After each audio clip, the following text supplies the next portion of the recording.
My name is Noel O'Donoghue from Kilfenora. The first music teacher I had was Tony Lenane, and the second one then was Gus Tierney. He taught in Kilfenora, taught a lot of students in Kilfenora around the 70s, early 80s. So I played tin whistle there with him, and I learned the flute and myself a few years later.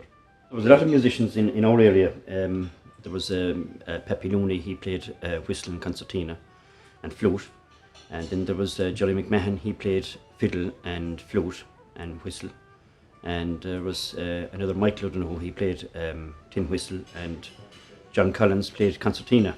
So there was a lot around our area. I've been playing here in O'Connor's on the Sunday afternoons for 30 years.